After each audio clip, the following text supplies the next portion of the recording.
Ce journal vous est offert par le FPI, Fonds des promotions de l'industrie, votre partenaire privilégié pour la réussite de vos projets.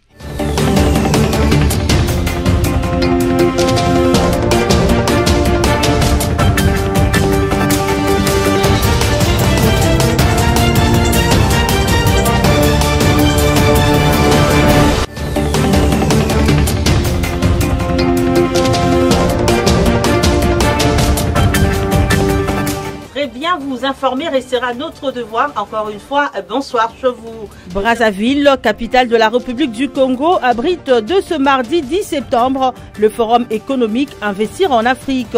C'est en vue du participer que le chef de l'État Félix Tshisekedi a atterri lundi au Congo voisin. Touché par la violence déclenchée en Afrique du Sud qui a déjà fait plusieurs morts, les Kinois ont exprimé leur émotion au micro de BIC TV. Et puis en sport, l'exclusion du FC Renaissance du Congo du championnat national est au cœur de l'actualité. Des tractations seraient en cours pour la levée de la sanction. Bienvenue à tous. Le chef de l'État Félix Tshisekedi Tshilombo séjourne depuis ce lundi à Brazzaville, accueilli par son homologue du Congo d'en face, Denis Sassou Nguesso. Félix Tshisekedi est allé prendre part au forum économique Investir en Afrique, FIA en sigle, qui se tient du 10 au 12 septembre. Cet élément porte la voix des Liévin Luzolo. C'est par les ports autonomes de Brazzaville que le président de la République ainsi que toute sa délégation, composée du ministre des Affaires étrangères, Marie Toumba-Nzeza, du directeur de cabinet Vital Kamerhe et des membres de son cabinet sont arrivés en terre congolaise.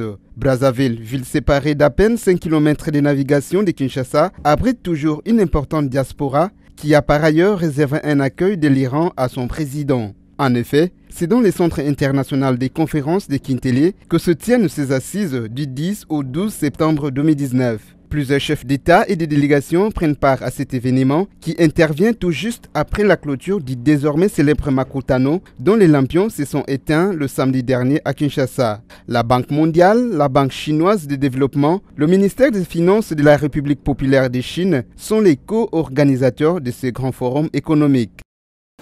Après investiture du gouvernement Ilunga par l'Assemblée nationale, l'heure est aux cérémonies de remise et reprise dans différents ministères. Au ministère de l'Aménagement du territoire et rénovation de la ville, Agé Matembo a pris possession de son nouveau bureau à la suite de la cérémonie de remise et reprise entre lui et Wivine Mumba. Regardez. Après leur validation à l'Assemblée nationale, Agé Matembo, membre du gouvernement Sylvestre Ilunga Ilunkamba, a pris possession de son nouveau bureau à la suite de la cérémonie de remise reprise entre lui et Wivine Mumba, ministre sortante de l'aménagement du territoire. L'aménagement du territoire et rénovation de la ville, ce jeune ministère dont Agé Matembo a la charge, est l'un des ministères sur lesquels repose le développement de la RDC. Je viens de me rendre compte que les défis sont majeurs. Je viens de me rendre compte que je dois m'inscrire sur la liste des pionniers pour que ce ministère finalement, qui a effectué plusieurs navettes, qui a perdu son sens parfois dans toutes ces navettes, puisse aujourd'hui se replacer et reprendre sa place. Parce que sous d'autres cieux, il n'y a pas de développement sans aménagement du territoire. La ministre sortante Wivine Mumba a saisi la balle au bon pour présenter à son successeur le grand défi du dit ministère. Au moment où vous prenez la direction de ce ministère à caractère transversal, multisectoriel et stratégique pour le développement durable de notre pays, il y a des défis majeurs qui vous attendent et qui se traduisent par deux axes importants. Le premier, la mise en place de l'administration et l'ancrage institutionnel.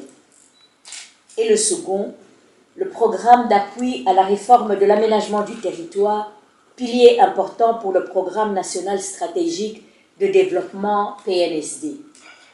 Le plan d'investissement RAID et la réforme foncière. Conscient de ce grand défi, Agé Matembo réagit. Aujourd'hui, nous sommes conscients que l'aménagement du territoire pose problème dans ces pays. D'où nous vivons, nous sommes en face à des conflits interminables, des superpositions des titres on ne sait pas quoi est réservé à quel domaine. Donc, l'investissement en RDC n'est pas trop sécurisé. Nous venons de trouver que c'est un ministère qui a déjà posé ses jalons. Nous n'avons pas à refaire. Nous avions à consolider ce qu'on a trouvé et aller de l'avant. Notez que, lors de cette cérémonie, une minute de silence a été observée en mémoire du secrétaire général de ce ministère décédé il y a peu, ce avant que Wivin Mumba quitte définitivement les bâtiments abritant le ministère. Lions Club apporte son soutien à l'Institut national pour aveugles. Ayant un cœur compatissant pour les aveugles, Lions Club appelle les autres personnes de bonne volonté à lui emboîter le pas. Reportage. Dans sa mission de venir en aide aux enfants malvoyants, l'association Lions Club Lipopo a apporté un lot de kits de matériaux d'enseignement pour aveugles ainsi que des objets classiques. C'était à l'Institut national pour aveugles situé dans l'enceinte du Centre des handicapés dans la commune de la Gombe, à Kinshasa. Avant, la délégation a été conduite à une visite guidée des installations, des dortoirs aux salles de classe, en passant par la cour de récréation. Tout est passé au peigne fin pour connaître tous les besoins des élèves vulnérables de cet établissement. Ce n'est qu'après cette visite que la délégation a remis officiellement ce don aux responsables de l'école. Content du geste, ces agents de l'Institut national pour aveugles n'ont pas caché leur joie. Je crois qu'en ce début d'année ou de la première année de la gratuité, recevoir ces lots pour permettre à ce que l'INAV et les enseignants puissent démarrer leurs enseignements en attendant le fonctionnement qui pourra venir, je crois que Lions Club a vu juste. Il a vu juste et a du cœur parce qu'il s'est dit comment l'INAV va commencer les enseignements pour nos enfants aveugles. C'est un geste qui nous va tout droit au cœur et le mot nous manque pour exprimer sincèrement ce que nous ressentons à ce moment précis. Tout ce que nous pouvons dire, c'est qu'à l'heure actuelle, nous remercions très sincèrement Lions Club, Lipopo, c'est ça. Et nous en sommes très fiers. Et c'est notre partenaire, c'est comme notre papa. Il est notre papa.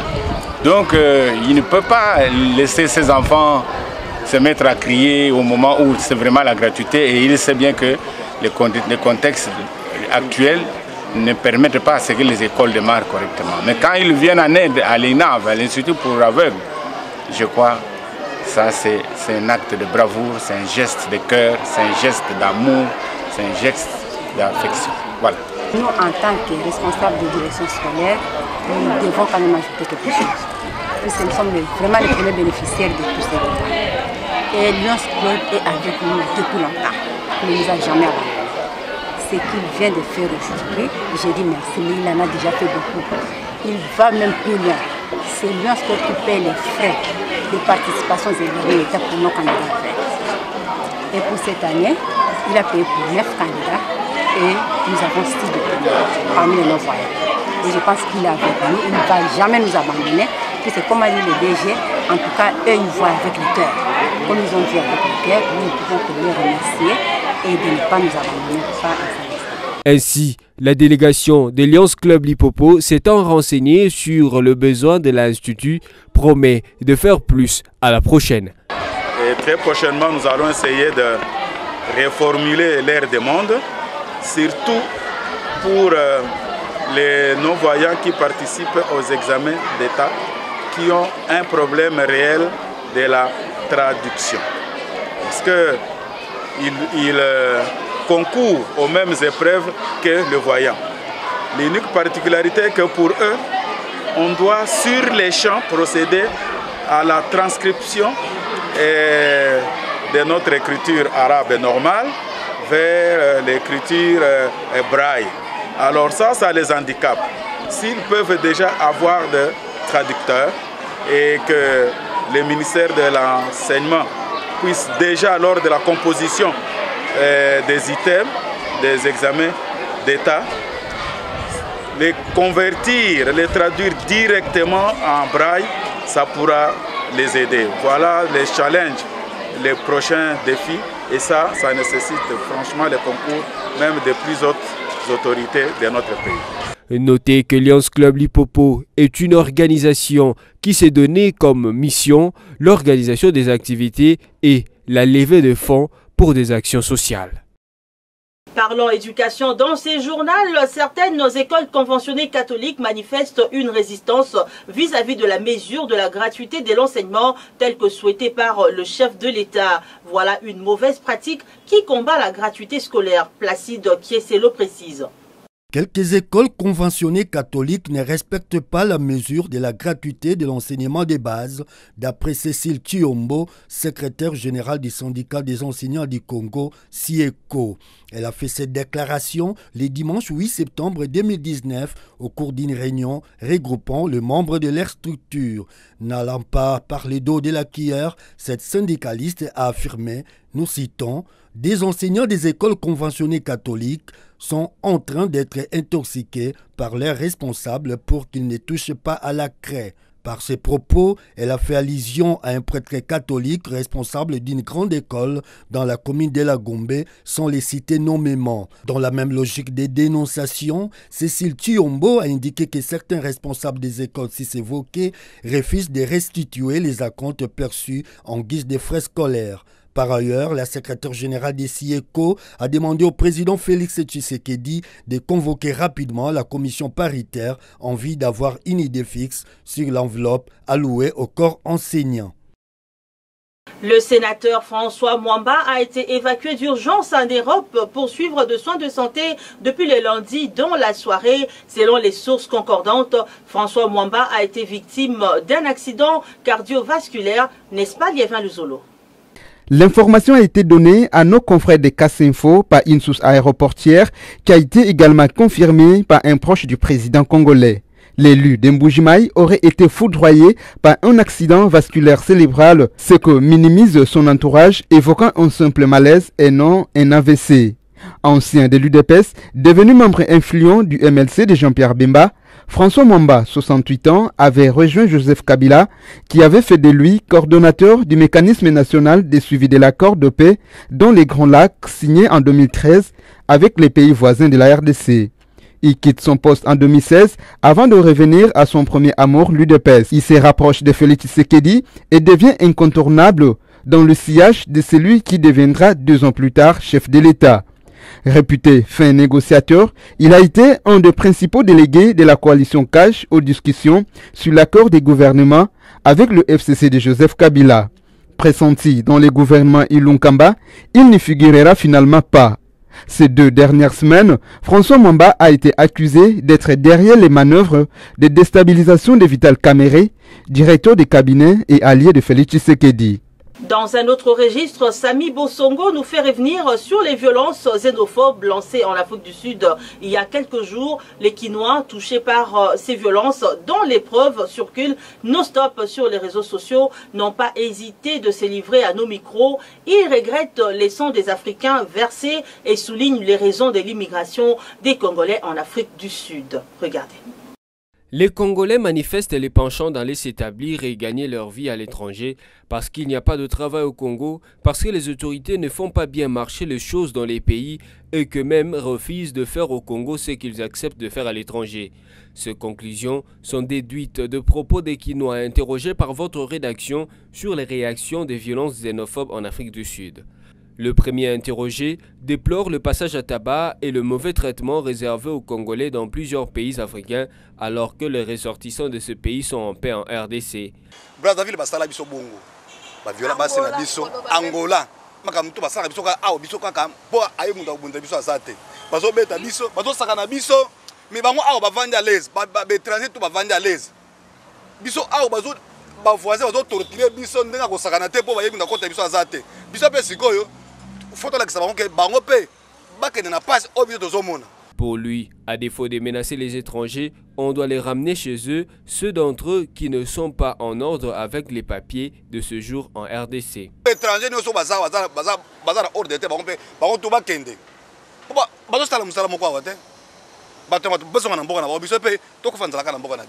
Il invite les autorités civiles et militaires du pays qui soutiennent et protègent les étrangers et qui payent mal les Congolais qui travaillent chez eux de cesser de le faire poursuivant.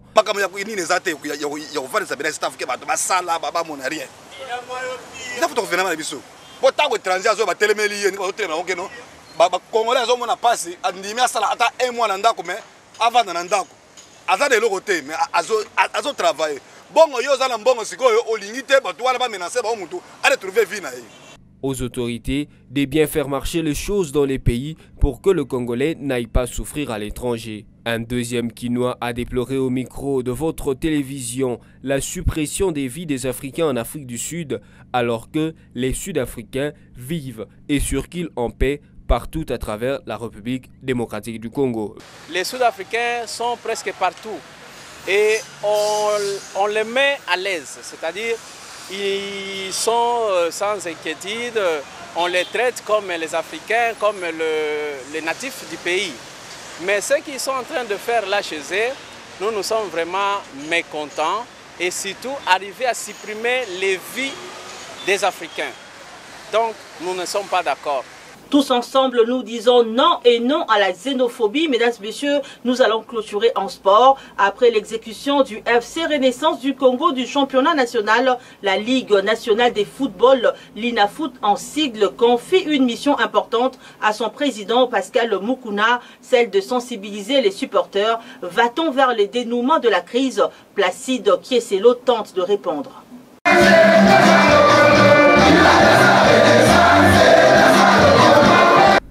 Sensibiliser vos supporters, telle est la mission que la commission de gestion de la Ligue nationale de football, l'INAFOOT, a confiée à Pascal Mukuna, président du football club Renaissance du Congo. La dite mission lui a été confiée au cours d'une réunion tenue le lundi 9 septembre 2019 au siège de cette instance du football congolais. Au menu, l'examen des sanctions prises à l'encontre du FC Renaissance au lendemain des incidents survenus après son match contre la formation de Sa Majesté Sangaba de Mbujimaï. Des voix se sont levées de partout pour solliciter une mesure de grâce en faveur de cette jeune formation de la capitale. Faisant la lecture de l'évolution des choses, bon nombre d'analystes sportifs congolais croient que la l'INAFOOT reviendrait sur sa décision. Leur thèse est sur la voie de se confirmer avec la tâche que les responsables de la l'INAFOOT viennent de confier au président du club vert et orange. Ce dernier a promis d'échanger avec tous les supporters ce mercredi 11 septembre 2019. L'option levée par l'organe ayant la charge du championnat national n'a pas laissé indifférents les sportifs équinois qui l'ont tous approuvé, tout en admettant que les sanctions prises contre l'FC Renaissance constituent une interpellation pour tous les supporters. Parce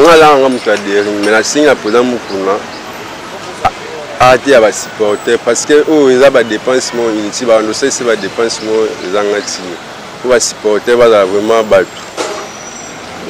tout le temps quand Renaissance, depuis Renaissance habillement dans le stade, Tamamba Foot, c'est comme un problème, Babouka stade, Babouka Bakiti, ils ont bien été maintenant aussi on a vraiment ça l'effort pour les supporters.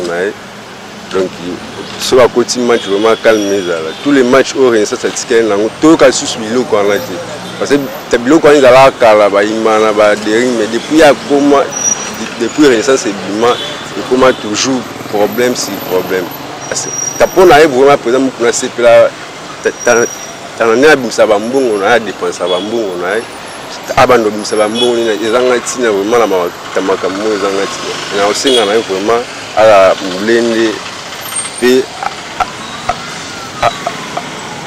à ça les faut vraiment supporter na vraiment taba ranger ta elo connait à la société tout ça pour ça foot ça monsieur mataï que supporter à vite dans le baboui ouais ça mieux ça c'était abiso ba supporter tout ça la mobulu na stadeité mobulu za tina mo te photo to ebage score au kuta na stade o yango salva soki nyili to beti maboko soki to poli to beti maboko donc babongisa bazongisa Renaissance pour Renaissance soit zongi stade de stade de zonga lengi biso ba onde zalaka sentiment za makasi lo été abiso te ba supporter vite na imana na Renaissance na mazembe mbasi mato sa su mobulu te mobulu za tina monte na stade na ngalo baka bongo na lobaka pour na Renaissance ndenge bazwaki suspension lokola baeskize bango bazonga na lina foot.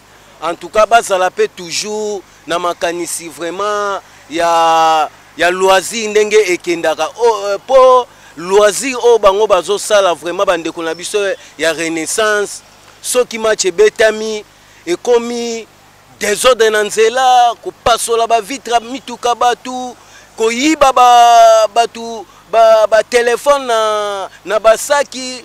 Donc il y a désordre à kosakana te. Donc évêque mukuna a sensibiliser téléspectateurs na ye na batu ya délégué ya équipe na ye sport ekende na ndenge mo ya loisir nde tolingela sport na biso ya Congo surtout ya bale évoluer ya ba désordre ndenge bandeko na biso ya renaissance bakomi kosala kopanza ba biloko parsi. Donc il y a des gars raison quand même parce que biso toza ba supporter toza neti bana ye aza papa na biso to kosenga nde papa mukuna ameka au moins ko telema peza likambo wana pour renaissance les équipes soukaza na venir ya bien eza na makambo kitoko eza koyela biso liboso mais si tozo tia mobulu sans koyoka matere ya papa na biso tokozwa échec na makambo to sala du tokosenga toza na sima maloba papa na biso po te équipe ki ne liboso po yo mutu tango za ko katolia moboti oza na malédiction te so za ko kama maloba moboti te oza sous la malédiction. Donc en bref toto sa ba papa mukuna biso si peut-être sima na ye toto sa poto ke ne liboso équipe za la koyeba na mukili mobimba po za équipe za na venir. Rappelons qu'en 2017, les FC Renaissance avaient été frappés des relégations à la division inférieure, mais il a été sauvé grâce à l'intervention de la Fédération Congolaise de Football Association, FECOFA. Rappelons qu'en 2017, les FC Renaissance avaient été frappés des relégations à la division inférieure, mais il a été sauvé grâce à l'intervention de la Fédération Congolaise de Football Association. Rappelons qu'en 2017, les FC Renaissance avaient été frappés des relégations à la division inférieure. Il a été sauvé grâce à l'intervention de la Fédération Congolaise de Football Association FECOFA. Complètement vidé de son contenu, eh bien, mesdames et messieurs, ce journal se referme. Voici ce qu'a été les grandes lignes. Brazzaville, capitale de la République du Congo, abrite de ce mardi 10 septembre le forum économique Investir en Afrique. C'est en vue du participer que le chef de l'État Félix Tshisekedi a atterri lundi au Congo voisin. Touché par la violence déclenchée en Afrique du Sud qui a déjà fait plusieurs morts, les Kinois ont exprimé leur émotion au micro de BIC TV. Et puis en sport, l'exclusion du FC Renaissance du Congo du championnat national est au cœur de l'actualité. Des tractations seraient en cours pour la levée de la sanction. Bienvenue à tous. Vous avez été nombreux à regarder ce journal de BIC TV. Merci à vous tous. Restez branchés sur BIC TV car le programme continue et c'est à votre intérêt.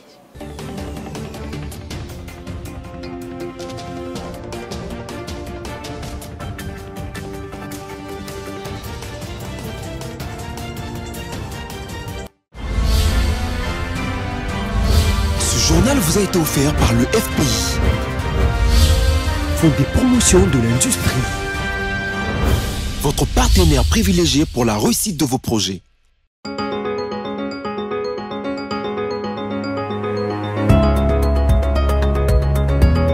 Bienvenue mesdames, messieurs à cette revue de presse en ligne. Débutons avec Forum des Asquis-Titres pour éviter les chevauchements entre ministres, ministres prêts et ministres délégués. Vivement une ordonnance pour clarifier les compétences. Tous les ministres du gouvernement, Sylvestre Ilunga Ilunkamba, sont entrés en fonction hier après la dernière série de cérémonies des remises reprises qui sanctionnent l'acte de passation des pouvoirs. Ils sont effectivement devenus ministres, ministres délégués et vice-ministres du gouvernement.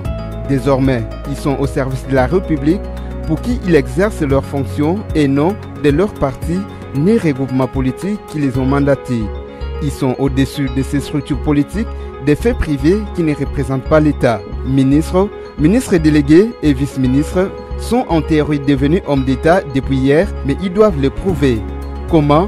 En déclinant les injonctions des partis politiques dans le cadre de leurs fonctions ministérielles, car leur seul chef Dans le cadre de leurs attributions, c'est le chef du gouvernement qui est le premier ministre et non les chefs des regroupements politiques.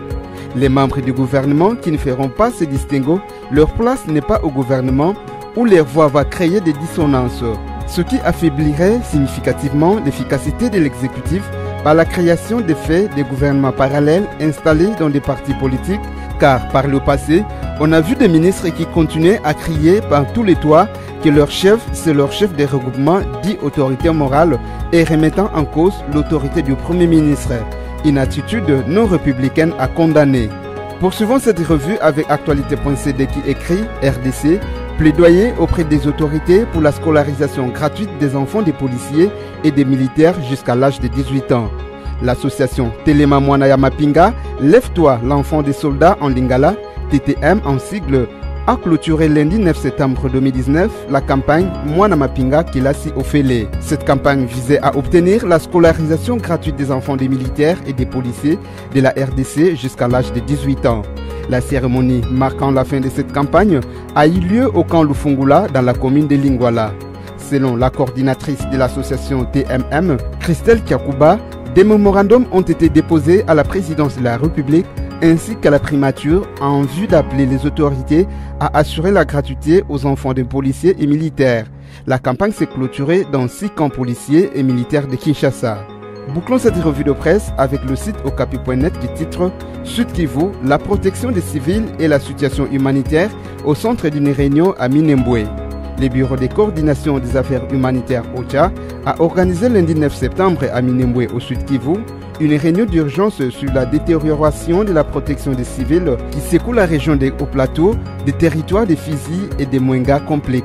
Cette crise qui complique le travail des humanitaires est la conséquence des affrontements qui ont opposé le week-end dernier les groupes Maïmaï et Bouela et Goumino à Toulongué et ses environs. Les acteurs humanitaires estiment que la situation sécuritaire générale et de l'aide humanitaire reste très tendue et très volatile sur les Hauts-Plateaux. Les affrontements entre ces deux groupes armés locaux ont déclenché un mouvement de population vers Bilalo, Mbili, Toué, Kalingi, Minembwe Centre et Lulenge. Pour les humanitaires, les risques de confrontation est élevé au regard des représailles récurrentes entre communautés en conflit. Ils demandent à la MONUSCO de plaider pour le déploiement des troupes de FARDC dans la zone touchée. OCHA et PAM sont priés de se déployer également dans la région pour évaluer les besoins d'aide humanitaire aux populations touchées. Fin de cette revue de presse, merci à vous qui nous avez suivis. Restez branchés sur BC Télévision.